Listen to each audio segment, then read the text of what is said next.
The Dave Hooker Show. A presentation of Off the Hook Sports. Objective insight, expertise, top guests. Available on YouTube, Apple, Spotify, and the Off the Hook Sports app. Download now for free. Also available on offthehooksports.com. I compute and obey. Now to Dave Hooker. Ready. Here we go, loaded up. Hope you had a great weekend. Good morning to the message board, including you, Travis. Go ahead and get on board. Click that like button so we can bring some more people in. If you haven't subscribed yet, do that because we got some Travises and Steve Johnson coming up from the Celebrate 98 series. Travis Stevens, Travis Henry will join us, and Steve Johnson, the other cornerback that you should remember, caught the interception that ended the national championship game, played opposite Dwayne Goodrich. And, of course, behind him was Fred White, who joins me in each and every one of the Celebrate 98 series. And we'll visit with Dion Grant before too terribly long. Looking forward to that. So a new video from Cooper Mays as well, talking about guns and why Josh Heupel doesn't believe that they should be a part of Tennessee's football universe. I get to that today if we have time. Best and worst case scenario for the Vols. How about Joe Milton and Dante Thornton getting some love via on 3 top 100 players on the list? That's pretty crazy for kind of a first-year transfer. I know 2 years ago he started, or kind of a first-year starter, and a transfer in Dante Thornton. So Milton started a couple of years ago, but now he's the man. He makes the top 100 list. Dante Thornton transfers. So those that didn't watch the Ducks last year, you get an idea of what type of impact player that we've been talking about for quite some time. Jim Irsay may be on the bottle again, but we'll discuss that. And also the tie between Jim Brown and Johnny Majors that's pretty interesting. And an overreaction to Georgia football and why they will not compete for a third straight championship. And that's not me saying that. That's Mark Schlabach, who has covered the University of Georgia for quite some time. So here we go. We're off and rolling. How are you, Caleb Calhoun? I'm doing good. How are you doing this Monday morning, Dave? I'm well. Birthday celebration over the weekend. Did you do anything too wild?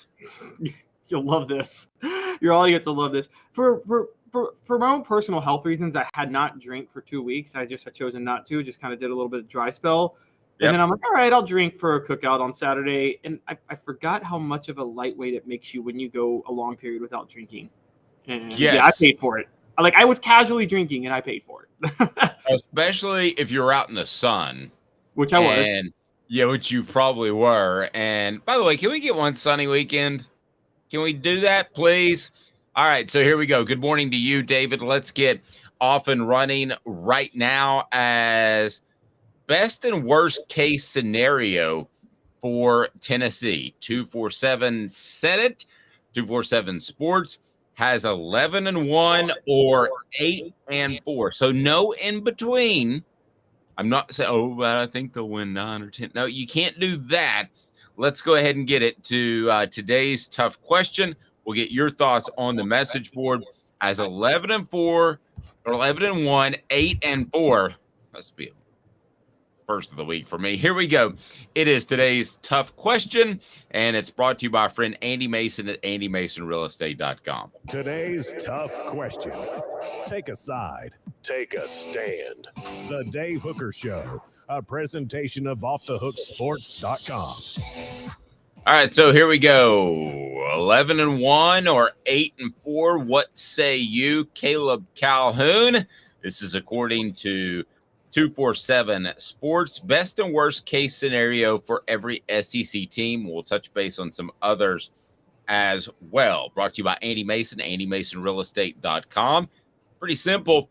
Best service, best prices in the biz. That's why he's been doing it for 40 years. That office has a ton of experience. Go to andymasonrealestate.com. That's where I'll be going very soon to find my home, save thousands or tens of thousands of dollars. So I make you pick 11-1 or 8-4. Kudos to 247 Sports, because those would be the numbers I would pick if we were doing best and worst case scenario and you had to pick between one or the other. So if you had to pick between one or the other, are you going 11-1 or 8-4? Caleb Calhoun for the Vols. Then we'll break down the rest of the SEC, or at least the pertinent teams. Sorry, no time for Vanderbilt. 11-1, 8-4. What do you got going, Caleb Calhoun? Well, if I'm left with those two options, I'm going 11-1. I would be shocked to see 8-4. Now, Brad Crawford in this article has predicted 9-3, but he's predicted a 6-0 Tennessee start. If Tennessee starts 6-0, I'm pretty sure they're winning at least 10 regular season games. I'm just going to say that out front. I think what his prediction is that they lose to Alabama and Georgia, but then they also suffer a trap game loss to Missouri. I don't think Missouri is this much of a trap game the way people say it is, and I don't think you think it is either, Dave. You'd have to have another trap game too, or an upset game at least. Missouri's right before Georgia, so. But I'm missing one. I got Georgia, Alabama, Missouri. Kentucky is the other trap game. Okay. All right. I think Kentucky is a scary trap game. Okay. And if I had to pick on a pessimistic side, I would say this is a 3-loss team for Tennessee, and I would say Kentucky, Alabama, and Georgia for different reasons. Kentucky is the trap game. Alabama is the revenge game on their side. It's down there. And Georgia is the best program in the nation. Georgia's Georgia. What's that? I said, Georgia's just Georgia. Georgia's just Georgia. But to get to 4 is really difficult. He says Missouri, and that's going to be a revenge game for them. I don't like their program and talent level as a whole. So I'm having trouble with that one. If it's not Missouri, who else could get the Vols to 4 losses? Could maybe Florida? Yeah, maybe Florida since it's. I mean, again, it's Tennessee, Florida, and it's until last year, we have to be honest. Like Tennessee, Florida was almost to Tennessee what Tennessee was to Kentucky. I mean, it's almost gotten at that level where there have been years in the past 10 years where Kentucky was the better team, but they still can't beat Tennessee. And I mean. I know last year notwithstanding, Dave, would you not have said the same thing about Florida? That Tennessee is basically their Kentucky? Tennessee is their that they I'm not exactly following you there. That Tennessee, what do you mean by Tennessee is their Kentucky? So with Tennessee and Kentucky, no matter how good Kentucky is or no matter how bad Tennessee is, they went 5. Tennessee beats them. Tennessee went 5-7 in 2018. Kentucky was 10-3. Tennessee still beat Kentucky. They went 7-6 in 2021. Kentucky went 10-3. Tennessee beat Kentucky. And it seemed like Tennessee and Florida had almost reached that level of disparity until last year. No, that's fair. I see where you're going there. Travis says 11-1. I'm not surprised, Travis. You are a Tennessee fan. What about the rest of the message board? If you had to pick 11-1 or 8-4, or we can open it up. We wanted to address this column by Brad, but we can open it up to what you expect and what would be a successful season as we go through some of the rest of the SEC. And when I look at the rest of the SEC, I want to take a look at Missouri first, because this is the easiest one to me. It's 8-4 or 4-8. I think the bottom could easily drop out, and this could be a 4-8 team. So these are supposed to be very difficult, and they all are, because you take it one step further as far as one more win, one more loss, best worst case scenario. That's what they're supposed to be. 4-8 seems plausible for Missouri to me. That would not stun me whatsoever. It kind of would me. Dave, I get your feelings on Drinkwitz and everything, but I think we're forgetting Missouri had, what was it, 3 of the flukiest losses in history last year, that Auburn loss. They went 6-6, and they should have gone 9-3. I mean, there was a terrible non-false start call that cost them against Georgia. There was that Auburn game, maybe the flukiest game in the history of college football.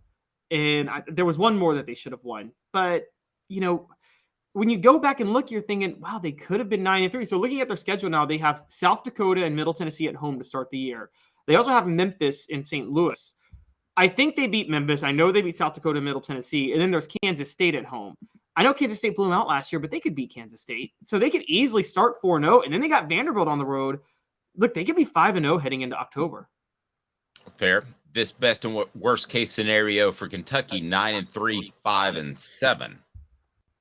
9-3 is doable. If I had to pick between the two, I would go 9-3. I think that Will Levis's injuries, I don't want to turn this into another Will Levis bashing segment, which we've had plenty of those, but his injuries certainly were in the way for Kentucky last year. So I wouldn't be stunned at all to see Kentucky get to a 9-3 level.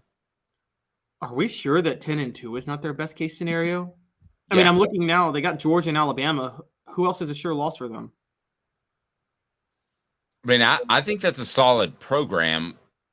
I don't know you're going to see many of these programs with NIL in the future, but right now I think it's a very solid program with a foundational base of high school guys that develop over time. You might not see those type of successful programs moving forward with transfer portals being wide open, but right now, yeah, I don't think that's impossible. But because of the Lane Kiffin time, let's throw in 10-2, 6-6.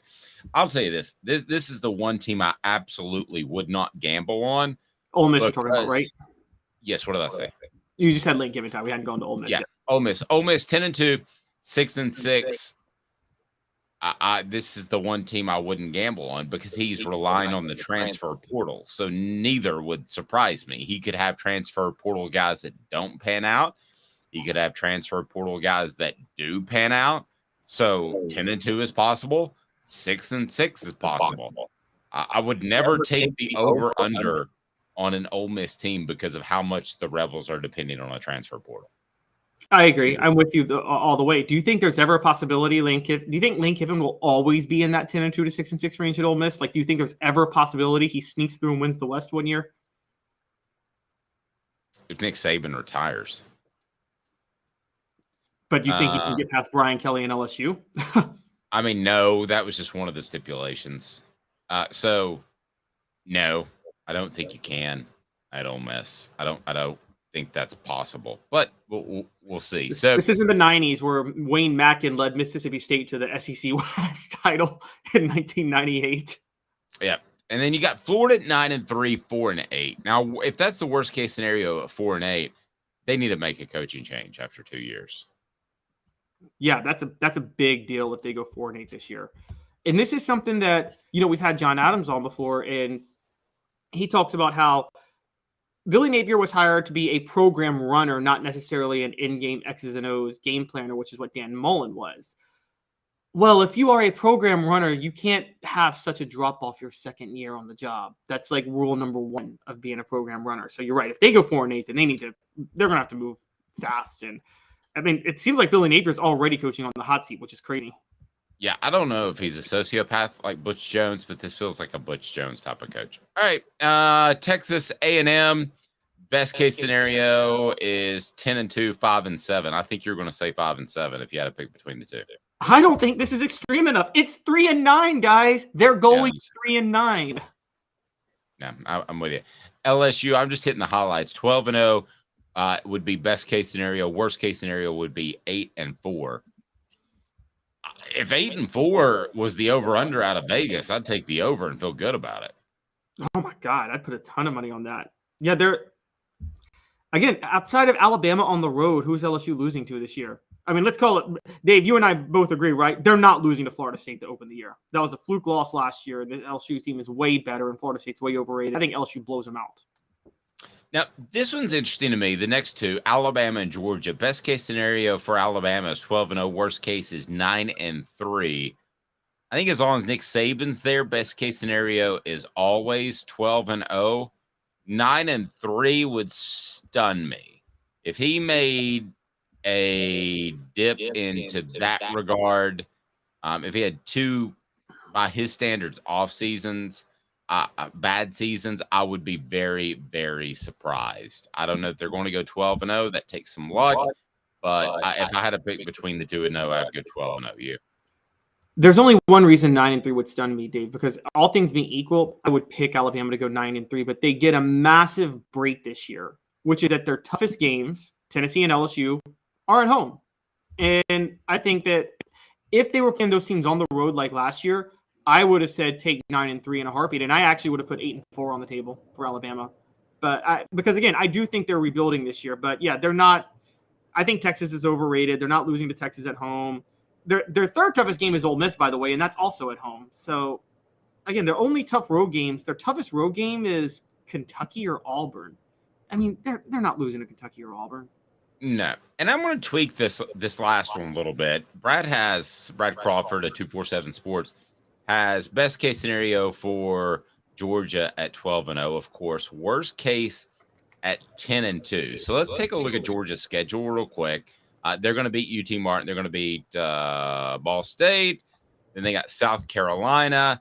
They got UAB, Auburn, which is at Auburn, Kentucky, which is at home, Vanderbilt, it doesn't matter.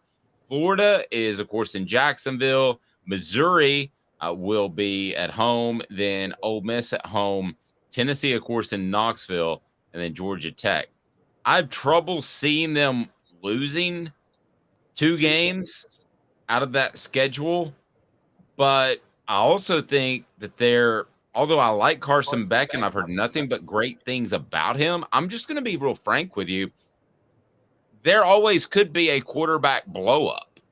Okay, I mean, there could be a quarterback explosion. It happened at Tennessee in 2005. So if I had to choose between the two, I'm taking the 2 losses. I mean, because Carson Beck may roll out there and be the next great quarterback of all time, but until I see it, I don't know it. And I also think that Georgia last year, by the same players, a lot of the same players that will lead them this year, got complacent at times so they could slip up and lose one. So, yeah, I get it. They could win a championship. They're the best program going right now in college football, but it wouldn't stun me if they lost 2 games. Me neither. Also, I'm going to do a stat for you real quick, because if they went 12-0, that would make 3 straight undefeated regular seasons. I think Tennessee is the last team to do that in the SEC. They did it from 1938 to 1940. I don't think anybody's done it since then. So 3 straight undefeated regular seasons in the SEC. Interesting. Gene, tell me if my echo's gone away. I think I had my headphones blasting a little bit too much. Here's the thing that Travis brings up that's very insightful. Chemistry is underrated. It's hard to have good chemistry running in new players all the time. Amen. And you want to think that this Tennessee team will have great chemistry because they did last year? It doesn't work that way in football, guys. I've been around it a quarter of a century. Every year is different. Okay, so Tennessee, Georgia, name any of the other teams that were surprisingly successful or were just very elite successful. Take Southern California, take TCU. They could have 75% of the same dudes back, and you cannot guarantee that the chemistry is going to be the same or better just because there are same dudes there. I'm telling you, it could be as simple as maybe Hendon Hooker was the special leader. And I think Joe Milton, from everybody I talked to, is going to be a great leader. Maybe Stetson Bennett's arrogance was a good thing for Georgia.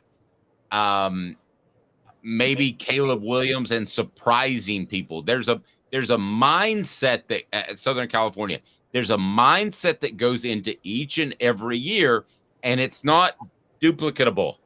I don't know if duplicatable is a word, but you can't duplicate it from year to year. So Tennessee can't magically have great chemistry. Georgia can't magically have this clutch gene where they can overcome stuff. It doesn't just happen year to year. I've seen teams with championship mentalities that have come back the next year. Tennessee's a prime example of 04-05. That came back the next year and something chemistry-wise got in the way, and suddenly they were a little bit more okay with losing than they were year to 4. People saying it's the same team other than Joe Milton. No, it's not, and that's a big change in and of itself. So we don't know the chemistry there. So what do you do in that regard? You bet on the coaches that have done it from year to year. You bet on the Sabans. Now I think the Smarts in that level. I think you bet on the Lincoln Rileys who even though he probably should have another championship, has shown that his teams are going to compete for a championships year in and year out. So that chemistry, man, I promise you can't just magically replicate that, Caleb. So at that point, I tend to gamble on the coaches. And you don't even have to do 04-05. You can go 98 to 99, Tennessee. I mean, 99 returned almost everybody, but not having Al Wilson on the defense was a little bit of a difference. Not having Peerless Price, not having Jeff Hall, who, for those who don't know, Jeff Hall was a kicker and was elected team captain. That never happens in football. Well, and I'm not going to say this in front of Fred White because he might beat me up. But the 99 team, based off what they did in 98, was probably a little too cocky. You're thinking you got Jamal Lewis back, T. Martin, they're going to let him do more things. The defense is going to be dominant. Most of everybody returns. They were probably a little cocky in 99, whereas in 98, they were the exact opposite. They felt like everybody hated them, so let's prove something. There was that type of mentality. Again, please no one tell Fred White that I said that because he could beat me up. Well, it was a mixture. I remember reading. So some were cocky, but I do know some were determined because a lot of them took it personally that they were always reminded of how lucky they were in 98. And they wanted to go out and prove everybody wrong again, that they were and do it again in 99 because they were tired of hearing that. But yeah, I mean, there was some look. Also, it just had to be in 99 that they had to play Florida on the road that year, not at home. And honestly, the 99 Florida game went very much like the 98 Florida game in the sense that Florida outplayed Tennessee and did everything to give it away and almost did give it away again. But that time they were able to hold on. And so well, let's get to some Vols getting some love, but I don't think they got enough love, to be real honest with you. It is Joe Milton, Dante Thornton making the on-3 list of top 100 players in college football. I'll tell you where they are as part of 4 Downs. 4 Downs is brought to you by our friends at Craft Treats. 4 Downs right now off the Hook Sports, brought to you by crafttreats.com. 4 Downs. 4 questions. 4 answers. The Dave Hooker Show. 4 Downs. A presentation of offthehooksports.com. All right, so where we got Joe Milton and Dante Thornton on the top 100 list there, Caleb Calhoun. Not high, but on the list before I tell you about crafttreats.com.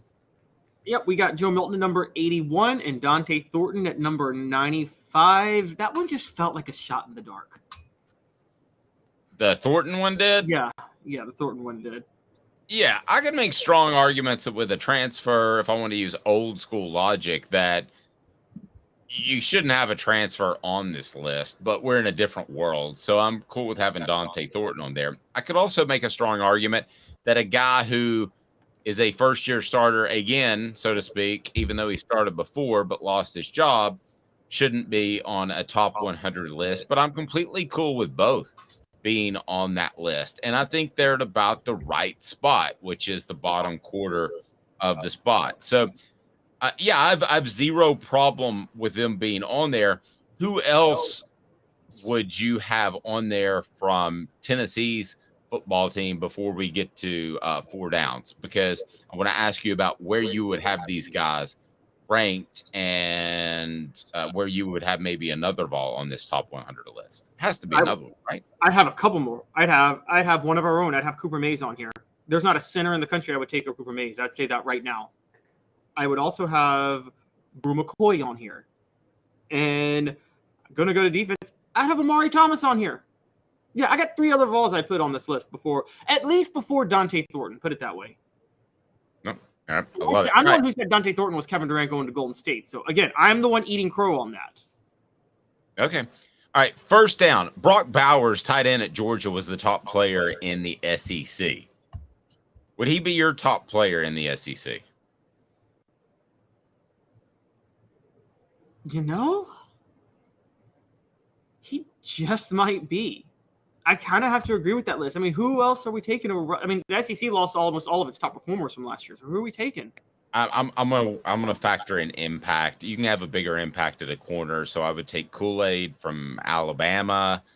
I would probably even take Quinshon Judkins, a running back from Ole Miss. To me, he's not number one because of his position.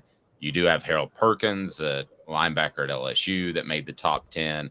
So no, because of his position, I would have several people. If you had top tight end prospect in college of the past 10 years, he might be number one, but I would have to take the position of impact. I don't know specifically if that was taken into account, but I'm sorry, a tight end can only have so much of an impact on the game. So that was first down, second down, and it's not a knock on Bowers at all. Listen, he can be a Dallas Cowboy tomorrow, and I would be a happy man. Okay, so we asked, if not, who would you take over him in the SEC? We did that, so that was second down. Who is the most underrated player on this list from the SEC? So taking a look at the list, what player is underrated? That's a little bit more difficult, and I've got mine in place. What about you? So I haven't fully gone through the list yet, but I would have said, and I don't even know if he's on this list. So you could tell me, but is KJ Jefferson on this list? I was looking for him and I couldn't find him. Yeah, I haven't seen Jefferson on this list. I mean, it's tough to get on this list as far as quarterbacks go. The guy that I would take is most underrated would probably be one of a couple of different guys.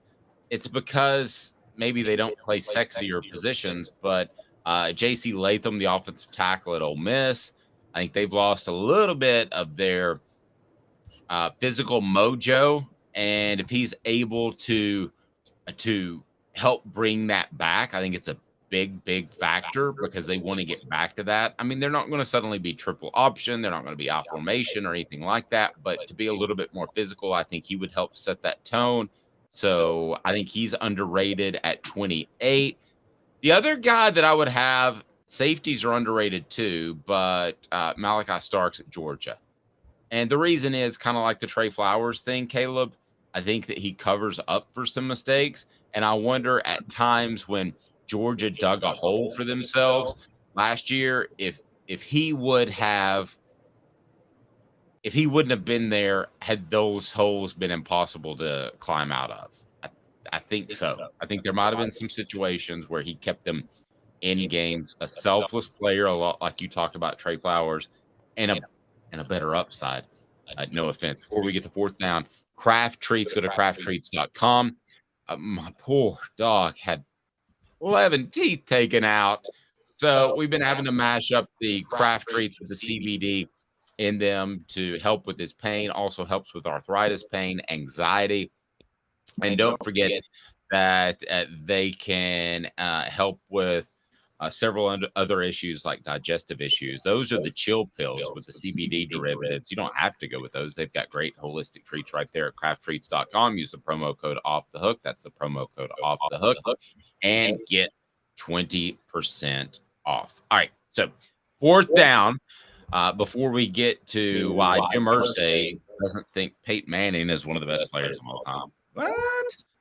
What Vols will be on this list next year, Caleb Calhoun? And we can spread that out to the SEC if you would like. But in particular, what Vols will be on this list next year? I'm just going to go ahead, since I started this bandwagon, I'm driving it. I get credit for it. So in January the 15th, January the 31st, whatever happens with Tennessee football, look back and say Dave started this thing. Dylan Sampson will be top 30 on this list next year. Well, I can actually get with that. I can get with that. I can get with Dylan Sampson. I tried to make it high so you would easily agree, because I knew you'd agree that he'd be on the list. If he's not top 30, if he's not top 30, then Squirrel White will be top 30. One of those two players is going to be top 30 on this list. And Dave, get the sound effects ready. Nico.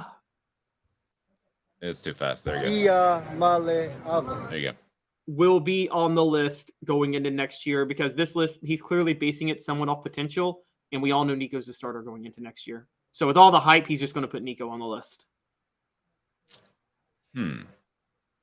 Nico will probably be on the list. Okay, so here we've got some people weighing in on the message board. Well, we can't say Bazooka Joe will be on the list because he's not next year. I think so. Travis is just excited about Bazooka Joe in general. But let's go with Nico. Will he be on the list next year? I agree. Hey now. Because I think that's just going to be a neat little thing to do, to have him on there, and he might play a little bit to see something. Squirrel White, will he be on the list, Caleb? What say you? Absolutely. Hey now. All right. So we both agree that Dylan Sampson will be top 30, right? I don't. I just said I could see it. I'm not going to give him top 30. Sorry. I'm going to say top 100. Okay, I'll give. Okay, so that's a hey now and Hey now. And that's crazy. Okay, to me. So and then Cam Seldon. All right, everybody get mad at me. I'm not sold on Cam Seldon yet. I've seen too many spring running backs have success, and I'm very high on Dylan Sampson. I'm solid on Jabari Small and Jalen Wright. So I don't see Cam Seldon being on this list next year. I don't see him having a breakout monster season like some people do. And I know what you guys think. You suck.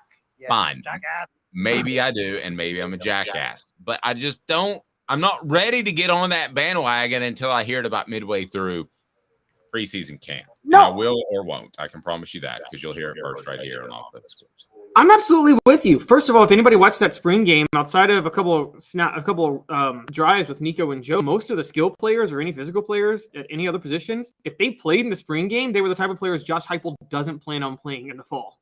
I'm just going to tell you guys that right now. So he played Cam Seldon because he doesn't plan on playing Cam Seldon in the fall. So I think that it kind of reminds me. It's funny, we just talked the 2005 team, and this is kind of funny that this happened because not funny, it's sad, but he suffered a season-ending injury anyway. But Dave, remember the spring practice of that year when Gerald Riggs didn't even touch the ball in spring practice because they were worried about the Oh, yeah. I'll give you a couple of them. Kirsten Biggers was one. He ended up just being a career walk-on at Tennessee. I think he had 5,000 yards in spring camp. David Yancey was another one. I don't know if you remember that name. He was an engineering major, so we all wrote flowery features about him in April because he had 5 million yards in the spring. He didn't touch the ball in the fall. The only one that ended up out of this group I remember of guys that got a ton of touches in spring practice was a guy named Michael Stewart, and he transferred to Hawaii and was their leading rusher for a year or two. These dudes happen, and I look at Cam Seldon. Is what we're saying. Yeah, I look at Cam Seldon with the eyeball test, and I don't think he's that guy. So if I had to bet a mortgage, I would say yes, he is going to be an impact player. I just want to see it because of my history, and history tends to repeat itself. You're a gambler, you know that. History tends to repeat itself. So right now, I see a running back that had a great spring, no knock, but that also has a bunch of more experienced guys sitting on the bench behind him. So I want to see it. And I don't have to see it in a game. I just have to see it in preseason camp. Jim Irsay with a shot at Peyton Manning. Man, oh man. Hope Jim Irsay's taking care of himself and not back on the oxys. 2 minutes and we'll discuss whether Irsay is off the oxy wagon. Stay tuned. And Craving Wings South North Shore location, where we've heard people say that you can get the best wings in East Tennessee. Pero ¿quién es este?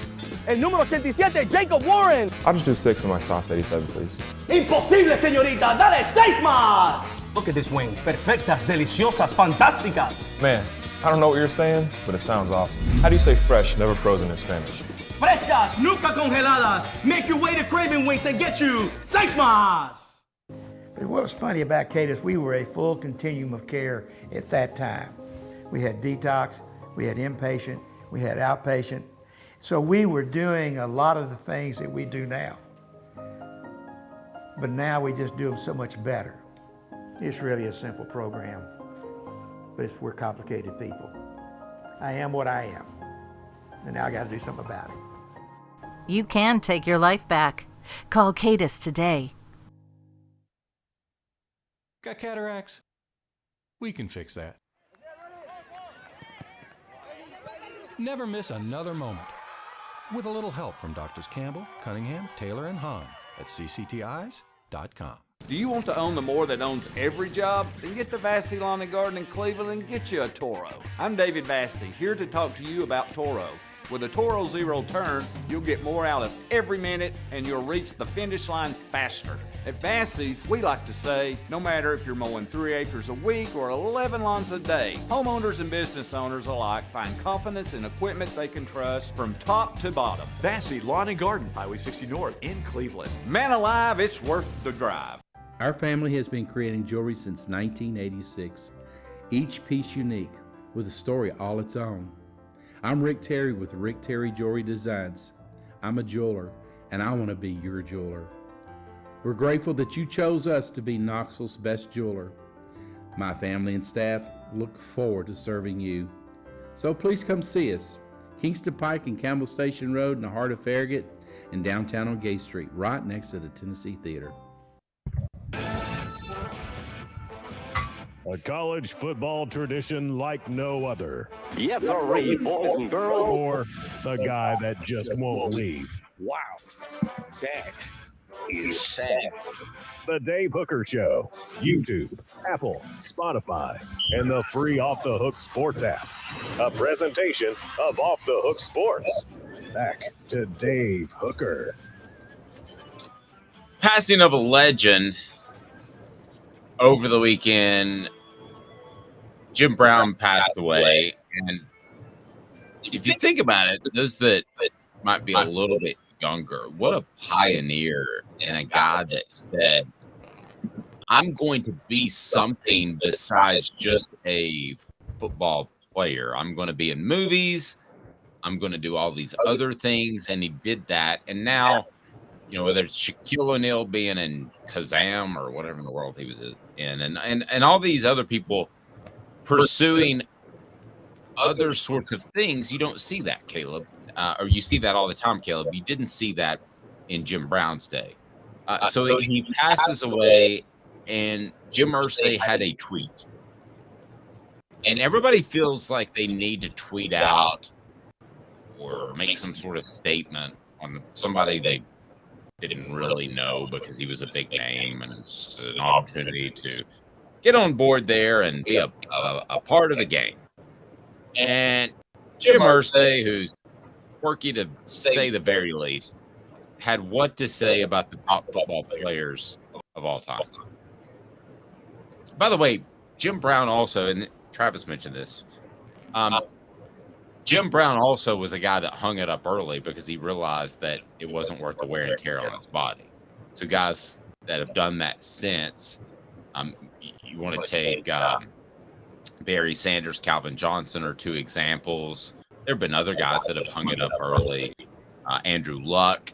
So, I mean, nobody did that back then because they needed the money, and it was the best money they could make, but they were still working odd jobs in the offseason. So what did Jim Irsay tweet? I've told you my Irsay story about he showed up to an interview heavily intoxicated at 10 in the morning, right? I think you did tell me about that. Yeah. Yes. Okay, he did. This was back in shortly after Peyton got drafted, so this would have been in 1998. So what do you got on Jim Irsay, and what's he saying about Jim Brown? So Jim Irsay had a tweet that on its face wouldn't have been an issue if I just give you the headline, which is he has his top 5 greatest NFL players of all time, and he has Jim Brown at the top, and he leaves off Peyton Manning, the guy responsible for winning him his only Super Bowl. Here's what I think upsets a lot of people. He leaves off Peyton Manning. Well, give me the top 5. Give me the top 5 real quick. Top 5 is 1 Jim Brown, 2 Tom Brady, 3 John Elway, 4 Deacon Jones, and 5 a former Vol, Reggie White. But to have John Elway over Peyton Manning, when you are the guy who drafted Peyton Manning and he won you a Super Bowl, and by any metric you use, Peyton Manning is a greater quarterback all time than John Elway. That's insane. Right. And so he does another tweet where he goes, no doubt Peyton, Barry Sanders, and Jerry Rice for top 10. It's just that, quote, Elway didn't have great offensive players around him till the end when he won 2 in a row, and his feet were remarkable from baseball talents. Here's what I'm gathering with Jim Irsay. he is trying to cover up the fact, something I've said for a long time, that he didn't really surround Peyton with a lot of good talent. Now, early in Peyton's career, he did when Bill Polian was there, but I think Chris took over in like 2006. And from the latter half of Peyton Manning's career in Indy, he was left with nothing. And that got exposed when Peyton Manning was forced out the back door and they drafted Andrew Luck, who was a Hall of Fame caliber quarterback, but was stuck with horrible support around him in Indianapolis. Well, wait just a second, though. I mean, they had Edgerrin James. They had... That's first half of his career. I understand. But they had Harrison. They had Reggie Wayne. They had Dallas Clark. Even though that's first half of his career and they may have stumbled later, I don't think a quarterback can really complain when you play with those guys for 8-ish years. Look, I'm going to go here, and I don't like to do it. Elway didn't have that ever.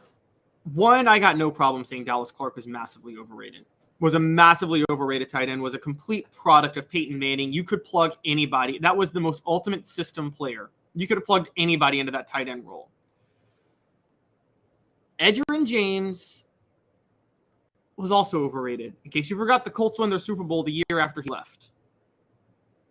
And I'm going to be blasphemous right here, but I'm not so sure Marvin Harrison and Reggie Wayne are Hall of Fame caliber receivers. If it's not, I think they're good receivers made into Hall of Famers. Marvin Harrison was what, 5'11"? Okay, first of all, I'll give you a little bit of that on Marvin Harrison. They had things rolling and nobody knew how to defend Peyton Manning. I actually think that Reggie Wayne was a more talented receiver and would have been a Pro Bowler, All-Pro type of guy, borderline Hall of Fame type of guy anywhere. I think as long as when I say anywhere, as long as he wasn't in a disaster situation, okay, like the Detroit Lions were back then. I don't want to say anywhere, but as long as he had a competent quarterback, I think he would have been that good. I liked Edgerrin James a lot. It surprises me you say that. Dallas Clark, I'll half agree with you on, because you had to be a strictly receiving tight end, right? I mean, Jason Witten was a great combo tight end. There, Brent Jones going back for the San Francisco 49ers, great combo tight end. But you had to absolutely just be a receiving tight end. Doesn't matter who you block. So he could go with the wrong team and be a Dallas nobody. Okay, and you so didn't even have to be a receiving mismatch like Rob Gronkowski is. You just had to have hands. Yeah. Okay. So, well, he was a poor man's Rob Gronkowski, in my opinion. Wasn't that athletic, wasn't that good, but yes, played a similar role, if that makes sense. Okay, so here's my problem with the Irsay tweet is you do include a quarterback on there. You drafted him, and it feels like sour grapes because you didn't give him the second chance that he wanted, and Denver did. So here's what I was told about Peyton Manning before he went to Denver, that his handshake was so weak that they thought this is a very close friend of the family. Thought that he would never play football again in the year that he took off. Now, he may have done the stem cells in Europe and all that, and I think he did, and that's fine, whatever. I know that that's a political hot topic issue that I don't want to get into, but whatever, he was good enough to win another Super Bowl. So if Jim Irsay regrets that, he shouldn't, because he wouldn't have put the type of talent around Peyton Manning in Indianapolis that Denver did, because they went all out. They were one of the first teams. They said, we're going to spend now to win this thing, and we don't care what the salary cap looks like in 3 years, right? So Irsay wouldn't have done that. And to not include him on that list is just disgustingly terrible. And to include another quarterback on that list is insane. John Elway was the best prospect from top to bottom, and Peyton Manning probably wasn't on the top 100 list of best prospects at quarterback because of his physical ability. But fine, if you want to put that on there, but you can't say John Elway, because he has 2 Super Bowls, is better than Joe Montana, Tom Brady, Peyton Manning. I'm not even sure that he's – I think it's a coin flip with him and Aaron Rodgers because of the way Aaron fits into this time frame where you have to throw and be multiple and throw from weird angles. But yeah, I think this was very disturbing by Jim Irsay to say that. I think it was disappointing. I think it was idiotic. Yeah, and let's not also forget this. Remember, John Elway humiliated Jim Irsay's dad. Just straight up said, I refuse to play for the Colts. That's true. And it was about their own. And he made the right decision because at that time, the Colts were incompetently run because Bob Irsay was. Jim Irsay had his demons. He got that from his father, who also had his demons. And I'm with you. This is sour grapes. I think I've heard some rumors that I think Jim Irsay was sour grapes that Peyton Manning would not enter the Hall of Fame as a Colt specifically. He didn't choose a team between the Colts or the Broncos. How did Peyton enter it? He didn't enter as a Bronco, did he? No, he didn't enter it as a member of a team specifically. I think you can choose. That's not as big of a deal as it is in baseball, right? Right. I don't think it's as big of a deal as it is in baseball. But it's still one of those things where I think Irsay wanted. He wants people to remember like Peyton as a Colt, but it's like you did force him out the back door. By the way, I don't blame him at the time for doing that. We didn't know if Peyton could throw again. And you had, by all accounts, the best prospect since John Elway and Andrew Luck and the number one pick. I think it makes sense at that point you go with Andrew Luck. But no, I thought the Colts did the right thing. But again, I had the family friend who told me that he'll probably never throw a football again, that his handshake was that weak, and they thought he had something similar to what his brother Cooper had.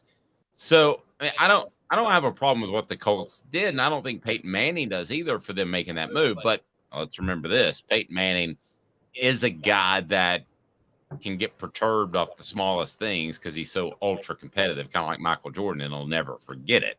So Michael Jordan will never speak to Charles Barkley again.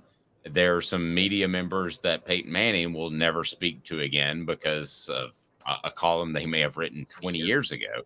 But Jim Brown, Tom Brady, John Elway, Deacon Jones, Reggie White, I'll give him some kudos for the Deacon Jones thing. Deacon Jones, they didn't count up sacks. I think Deacon Jones, I don't know why they can't do this at NFL Films. They have all the tape. I think it would be awesome, but they don't want it to make it look like the guys that they celebrate now don't have the records.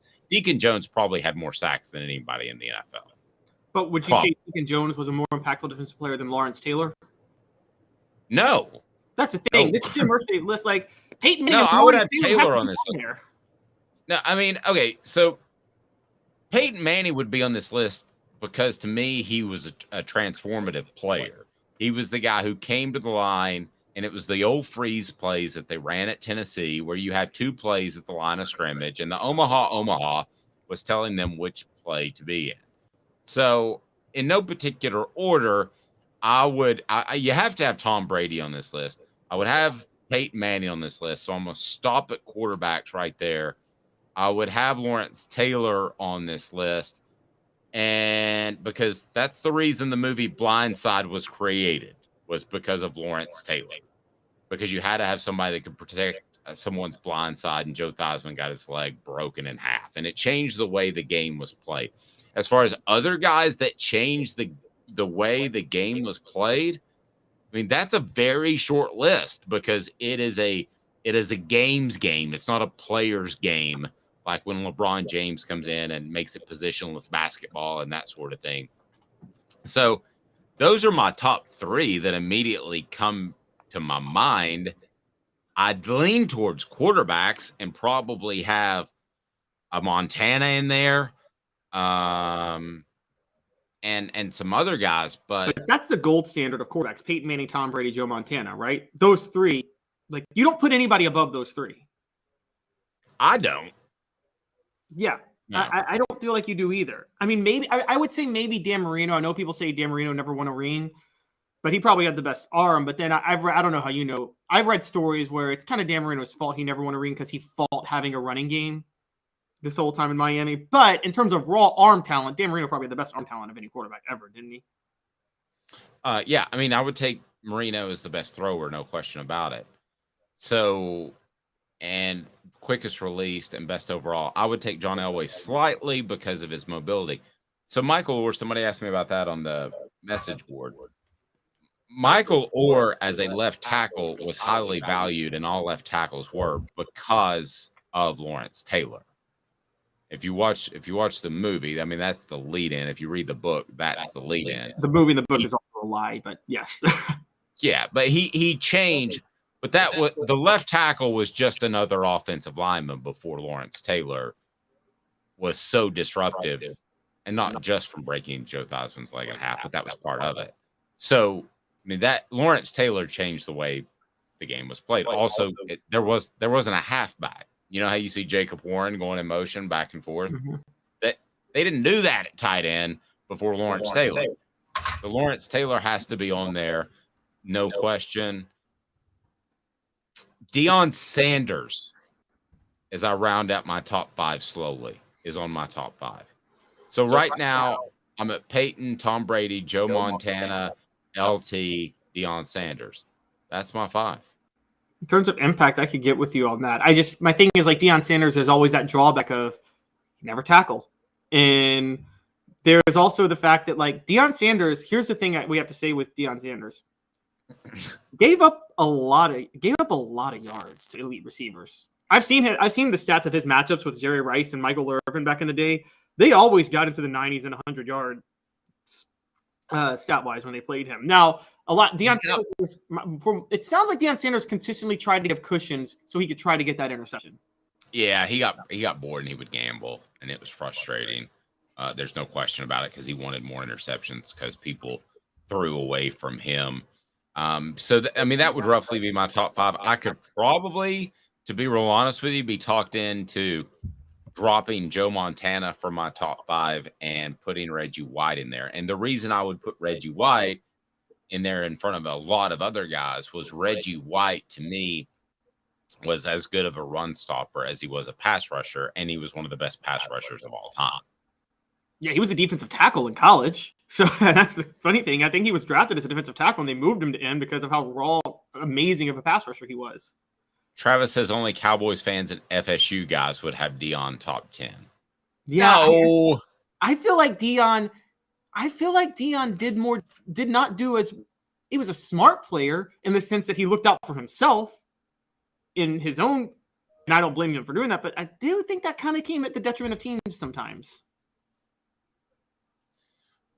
Not as often as you would think. If you watch those games, if the game was at all in question, it was obvious that Deion's guy was shut down. Like, you just flipped a switch.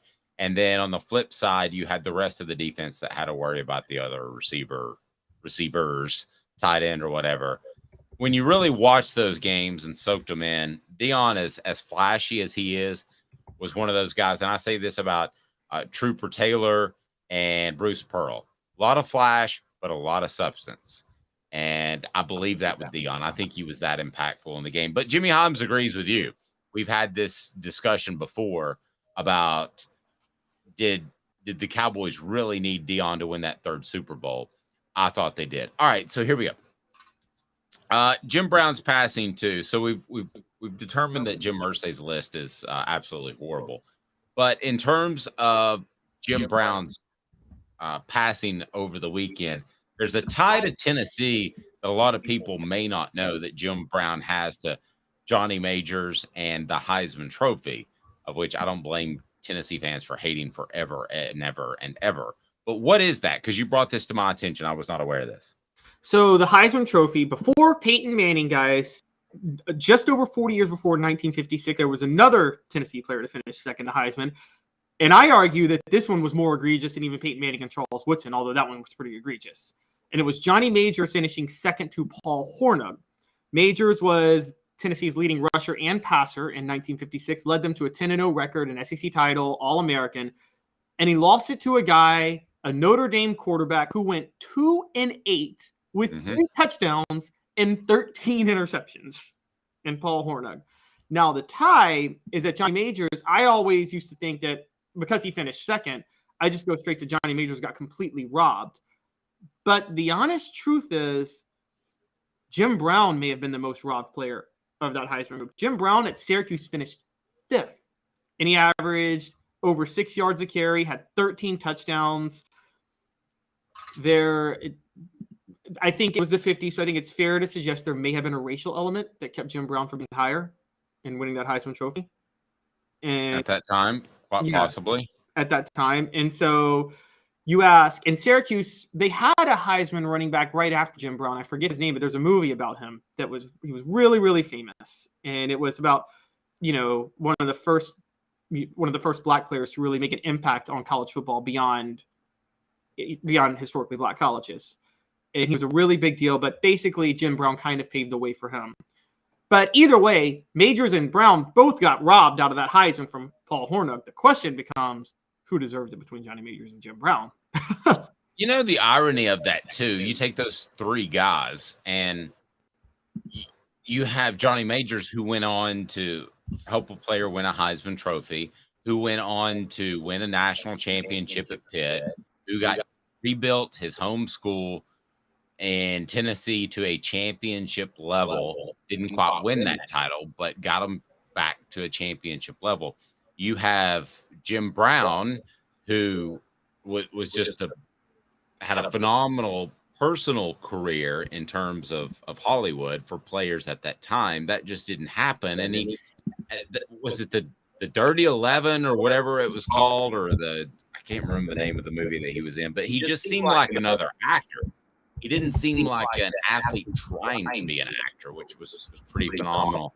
And then the one guy that did end up winning that Heisman that year, which is so funny how history can unfold, he was actually the one that was suspended for gambling at one point on NFL games. So the golden boy was not that golden. I mean, can you imagine something like that happening today? I haven't heard Calvin Ridley's name since he was involved in gambling on FanDuel. Can you imagine, though, back then going and finding a shady bookie?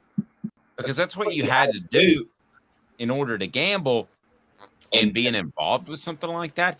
He had a minimal suspension. Nowadays, you're gone. You're out. You're done, right? That's true. You're right. That's a very good point. And it speaks to, we talked about this last week. I agree with you. Historically, Notre Dame had the most media love. I just said Florida State in recent years, but Notre Dame had it the most. But Paul Hornung played for two teams that were the most beloved by the media. One, the Notre Dame Fighting Irish. Particularly during this time, the 1950s, got the most preferential treatment you could ever ask for. Then he went to play in Green Bay.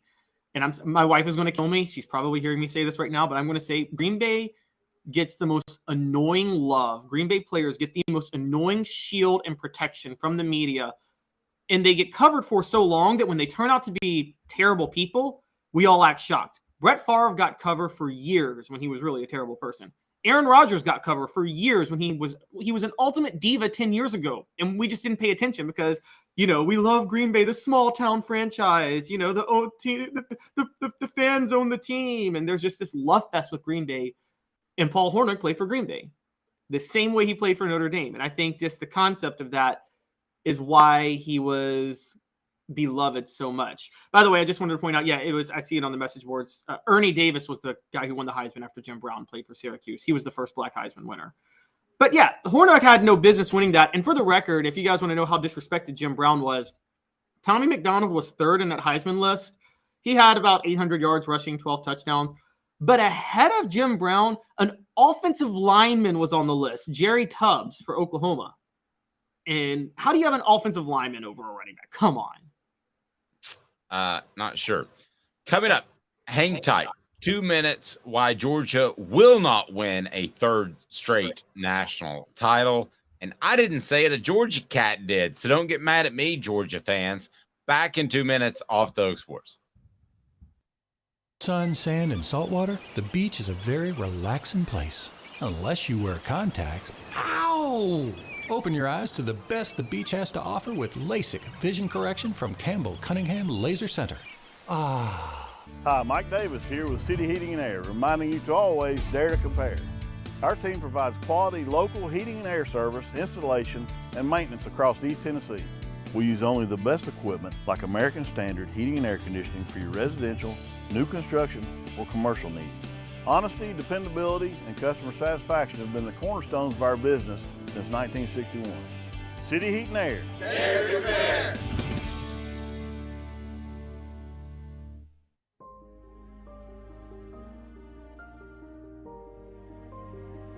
Our family has been creating one-of-a-kind pieces of jewelry in West Knoxville since 1986. Each piece is a combination of unique processes that bring your idea to life. Every day in our shop, a truly special item with a story all its own is being manufactured in our facility, bringing the history and family sentiment into a whole new generation of life. We're grateful that you chose us to be Knoxville's best jeweler, a title that we value and respect. Because to me, being a jeweler and owning a jewelry store are not the same thing. I'm Rick Terry, I'm a jeweler, and we want to be your jeweler. Kingston Pike and Campbell Station Road in the heart of Farragut, and downtown on Gay Street right next to the Tennessee Theater. When you want a hard cider that's easy to enjoy, one that's crafted to perfection, you need Tennessee Cider Company. Some say it's the signature cider of the South. Others say it's the cure to your craving. They all say you'll savor every sip.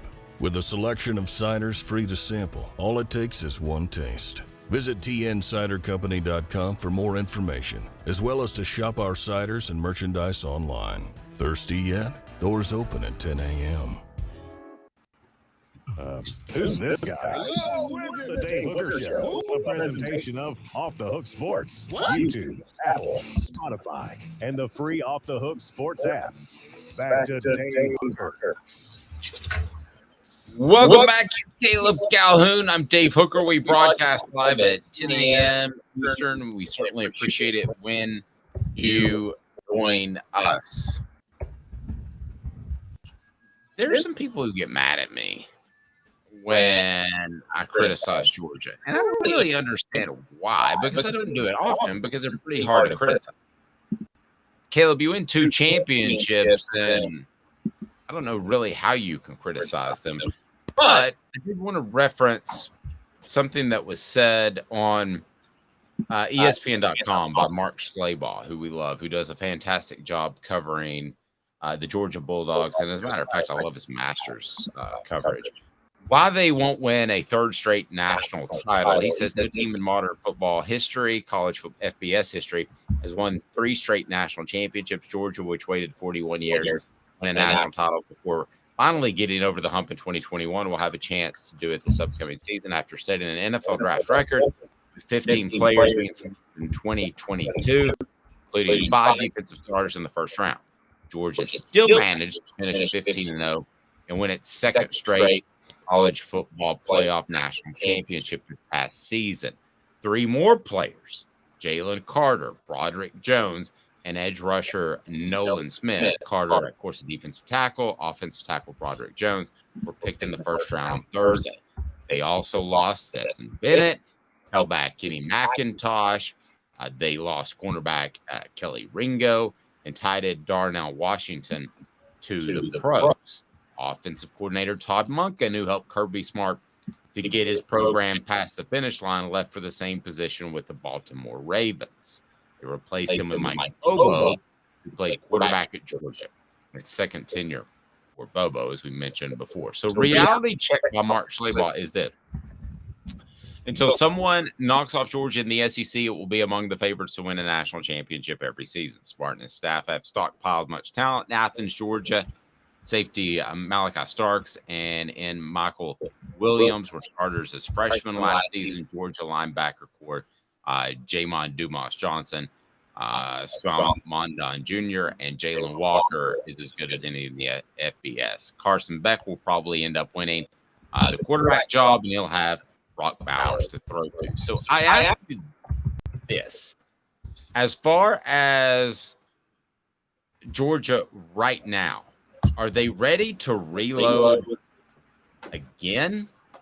Because this is an overreaction piece that they won't win a championship, which to me, there's no overreaction to saying any program in the history of man isn't going to win a 3rd straight title, because to win a 3rd straight title is pretty darn impossible.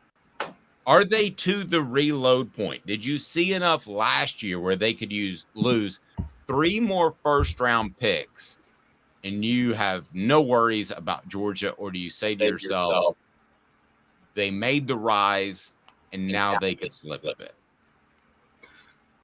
I think the only worry comes with the discipline issues that you're seeing with Kirby Smart, but I think they're at a level where they can just reload easily. They've had this back-to-back national championship program, I will say this, was basically formed during the 2018 recruiting class, which is still the greatest recruiting class in college football history. Just go back and look at it, guys. Like, that class was amazing. That's the class Cade Mays was part of, funny enough. But that spawned 2 straight national titles. The recruiting really hasn't slipped since then. And also, here's the weird thing, Dave. We cover 2 parts of recruiting. There's the rankings and the star ratings, and that all matters. And then there's an analysis of the politicking of it and where are kids overrated. I sometimes feel like Georgia high school kids are still underrated in terms of how good they are. If you look at the NFL talent the state produces. And so I'm like, if Georgia has a number 3 class, it might be the number 1 class. And here's the thing with Georgia. I've been talking about how great of a job LSU is. Well, Georgia technically has a Power 5 program in the same state as them, which is Georgia Tech. That's not a real Power 5 program they're competing with for Georgia recruits. Georgia is at a level, Kirby Smart's at a level right now where if he wants a top kid in Georgia, he's almost always getting that top kid in Georgia. And that is a really scary situation for Georgia talent-wise, for Tennessee, for the rest of the SEC talent-wise going forward. Okay. So what's the biggest threat to Georgia's continued success, short-term and long-term? Discipline. I think it's discipline. I think if players continue to get in trouble, you are going to have situations where you are going to have parents not want their kids to go there. And we've seen that before in other programs. I agree. Short-term is the quarterback position. I think they fed off Stetson Bennett's confidence/arrogance, depending on which side you root for.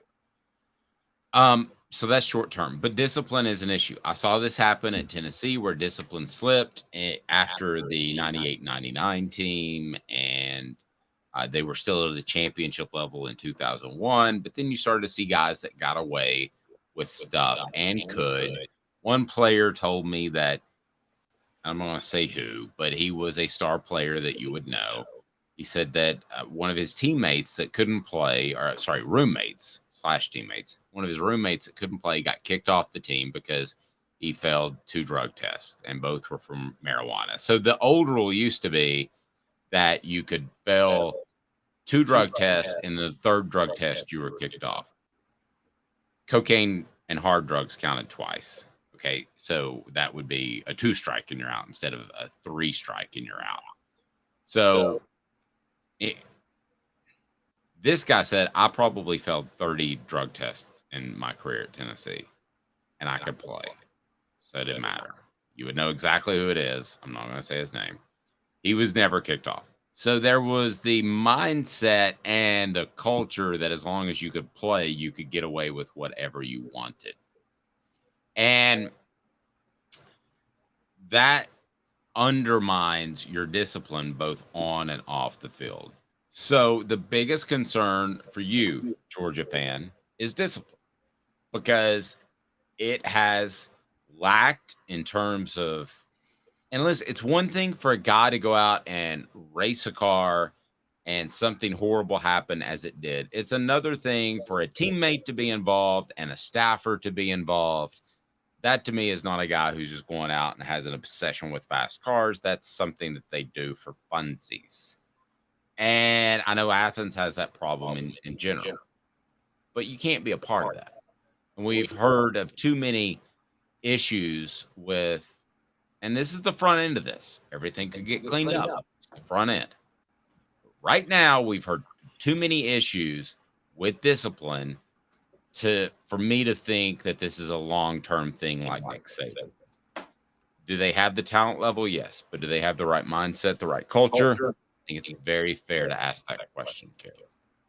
Absolutely. And for people who really want to go back to the former years, if you want to know where it all came to a head, I think it culminated with right before the last year he got fired, Britton Colquitt gets a second DUI while on campus and crashes a car that he was driving on a suspended license. And Fulmer did not dismiss him from the team because he had a backup punter. He didn't have a backup punter. And that was a hideous look for Tennessee at that point. Yeah, I think he was suspended 4 games. Is that right? It's like, I think it was 5 or something like that. But it was prompted John Adams finally. That was the moment that prompted John Adams to call for Fulmer's firing right there, where he said it was a blatant lack of leadership to not kick Britton Colquitt off the team in 2008. And another one that I know more about behind the scenes, and I don't mind sharing now, is James Banks. You and I've talked about it. James Banks would get in trouble in practice, be told to run, and he wouldn't run.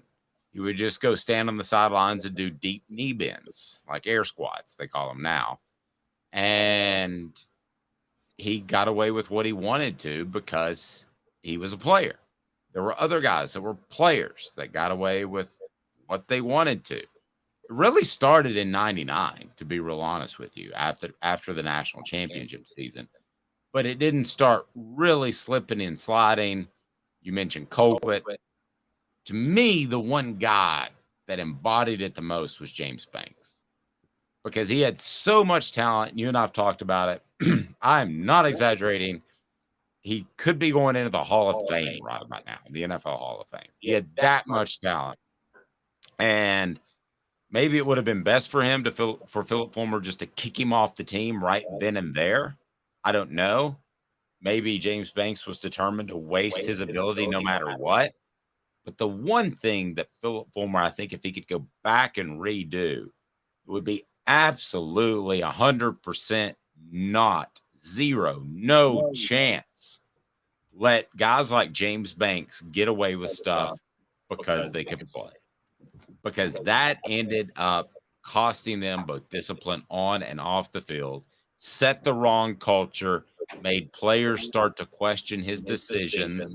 I think they questioned his decision in 2005 to play Ainge over Clausen. The whole thing started to crumble apart. And it was the early 2000s when that happened. So what does that say for Georgia? Might say nothing. You might be perfectly fine.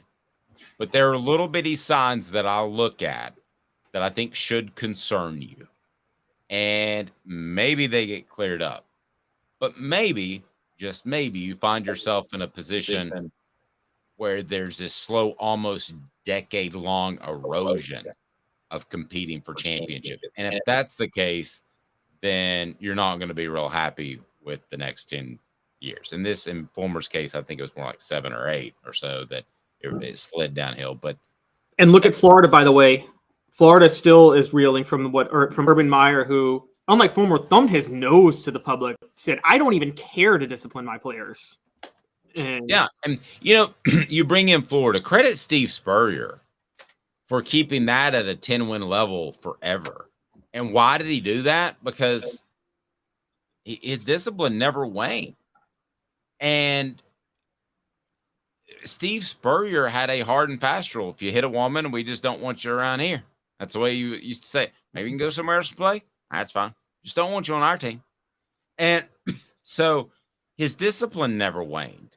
Did his offense get caught up with a little bit? Yeah. Did he get burned out by the fans who weren't happy with a 10-win season? Yeah.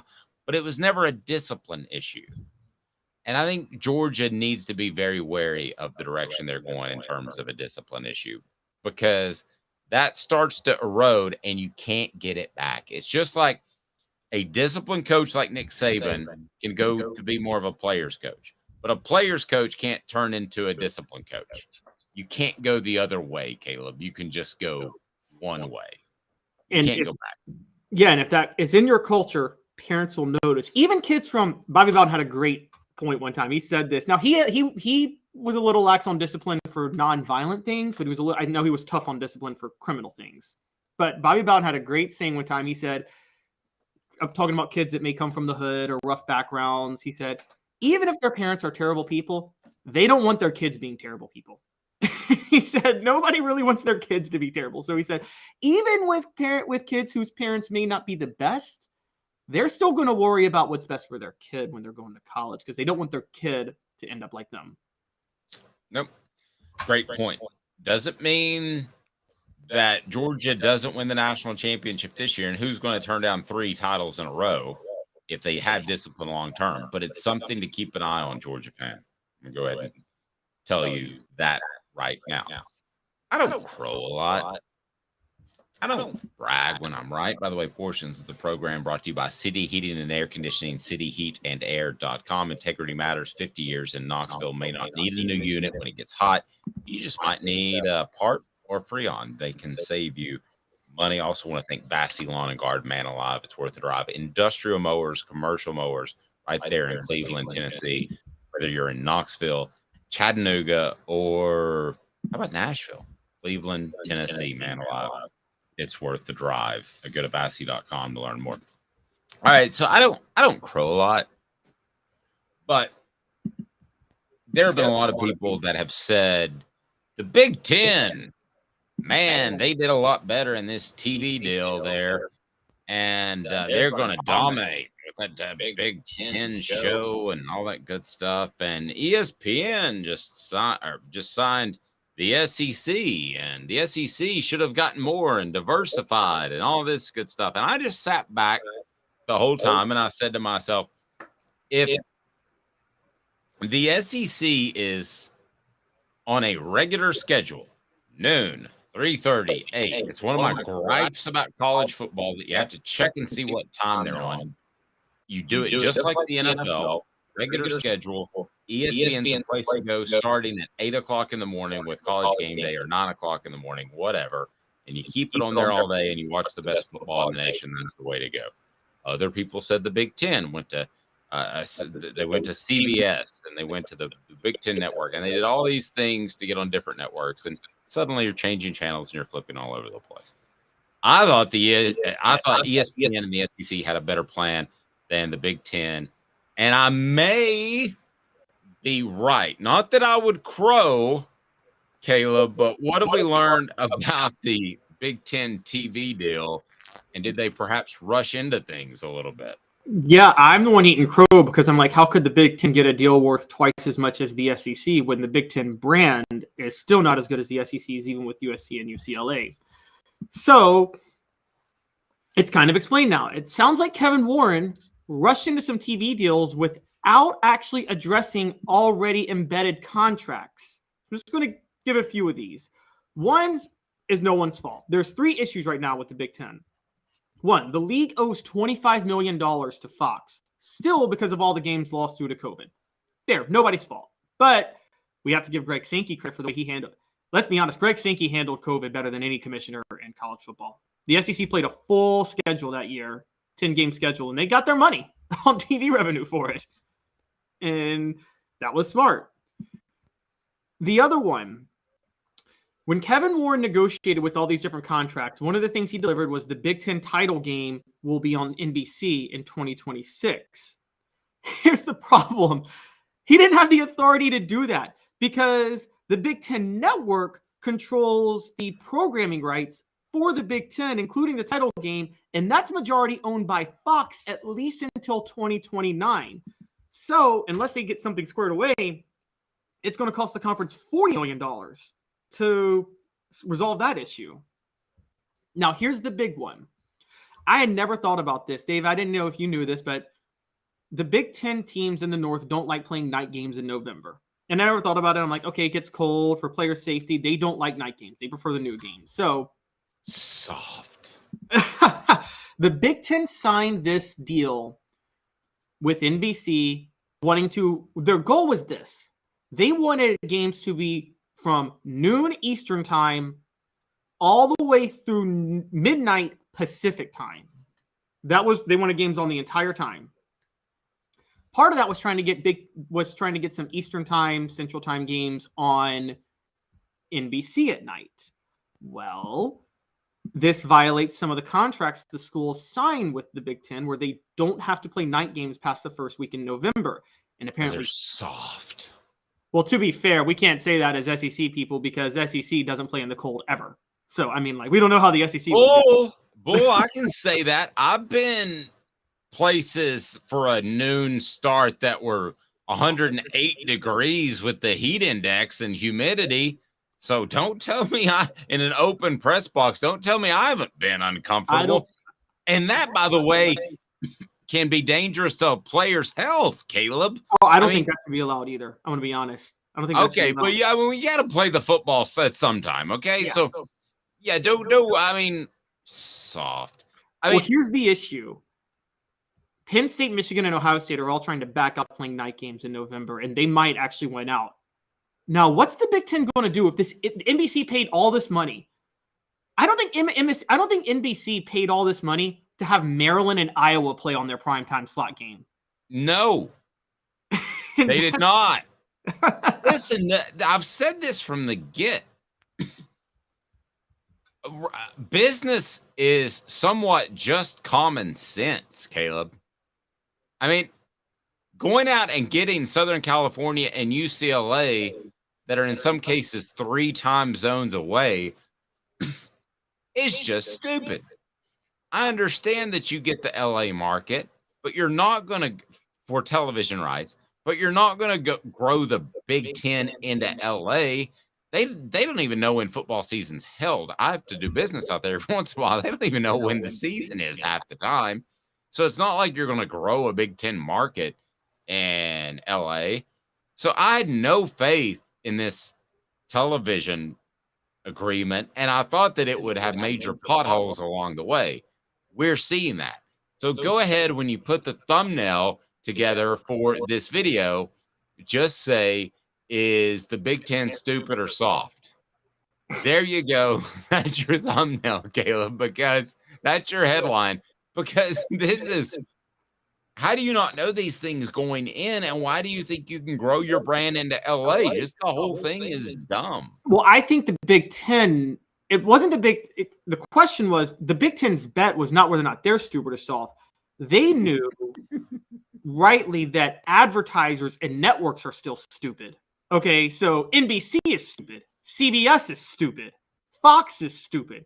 They paid for the Big Ten based on the markets that the Big Ten are in. So who's dumb on that point? Is the Big Ten dumb, or are they just fleecing the fact that the networks are dumb? I don't know, but it's not. The Big Ten was smart at that point. Yeah, but it's not a great way to start a business relationship when you go into it and like, oops, I owe these other people millions of dollars, and oops, you can't provide what I wanted you to provide because of my own stupid rules. So to me, the Big Ten is just, well, their business model. What was the AAC thing that you brought up about academics? Oh, their schools have to be AAU member schools, because the Big Ten it's part of the requirements to get in the Big Ten. It's actually technically a research collection of schools too. So they do collaborative research projects and things like that. So you have to be an AAU affiliated school. They are going to make let's be honest, that's not going to last, because Notre Dame's not an AAU school. I guarantee you, if Notre Dame is available, the Big Ten would take them tomorrow. That's an open invitation. Okay, but my point is, they're smarter people. I get really bothered by the fact that there are some Big Ten people that think that they are just a smarter conference than the SEC. And it goes back to years ago. It goes back to years ago when you looked at the SEC, the South, as being dumb. That the South is dumb. You're dumb people because you're in the South. No, there are smarter people running the SEC than the Big Ten. There are as many smart people in the South than there is the Northwest. That to me just infuriates me. I had somebody one time say to me, he was a big Michigan State fan. And I said, well, you guys really should watch. I was a smart aleck. And I said, you guys should really watch SEC football because it's way better. Because we were watching a Big Ten game. I said, I feel like this is in slow motion. Like you've dialed down the speed. And he goes, well, higher academics in the Big Ten. To heck, there is not. Well, also the football programs, it ain't like there's rocket scientists on Michigan State. Thank you. If Michigan wants a kid that is a 5-star guy, they're going to find a way to get the kid in. I mean, that was so you talk about one of my pet peeves. You touched on it, and I saw it. Well, we talked about it during our a pre-show at about 5 a.m. We have it every morning. And I thought to myself, this reminds me of that dude from Michigan State that made me so angry. The South is full of smart people. Now, to be fair, Notre Dame does get to claim that because they don't change their standards for the athletes. Oh, and so does Vanderbilt, and so does Northwestern. You're right. Those three. But as a whole, to broad brush the thing is idiotic. Oh, I agree. Well, that's the thing. The AAU thing, that's just I don't think it's a required. Big Ten doesn't have academic standards for the football players, but it's because it's also like the SEC is a sports conference, whereas the Big Ten is a sports conference plus a research collaborative conference. So like the school, so that's why they do that. But yeah, what's throwing me off here is what I think happened with USC and UCLA, and I think I know this. I think one of the reasons UCLA and USC made that move is the Big Ten thought that they were going to add it, had basically led them to believe they were going to add in Oregon and Washington and Stanford to have better travel. Well, sounds like the Big Ten did some research on their own and decided they're not going to get their return by expanding into the Pacific Northwest. At that point, there's you. And so now that's why they're looking at the ACC now, at which what USC and UCLA are really unhappy because they're going to have SoCal everywhere. Or SoCal. They're not going to turn that into a Big Ten town. People in LA are not going to say, "What am I going to do today?" I wanted to surf. I maybe wanted to go to a Dodgers game. I maybe wanted to go hiking. I maybe wanted to go see a movie or go to downtown LA and tour the Spielberg Museum. Or, I know what I want to do. I want to watch Purdue Rutgers. That's the dumbest thing I've ever heard in my life. I mean, when me, a college football fan, would rather surf than watch Purdue Rutgers.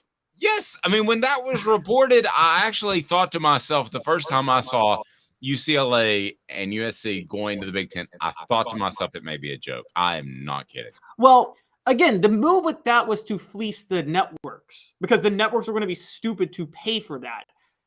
Now, what they realized is the networks weren't going to be stupid enough to pay. I mean, the networks, like NBC is not going to think, oh my God, Seattle's in this market now. Let me pay another $1 billion. They were stupid enough to do that for the LA market. They were dumb enough to do that for the LA market. They're not doing that for the Eugene, Oregon or the Seattle, Washington markets. Whenever you're watching, we greatly appreciate it. We broadcast live at 10 a.m. If you want to interact with the show, 10 a.m. Eastern time for Caleb Calhoun. I'm Dave Hooker. This has been a presentation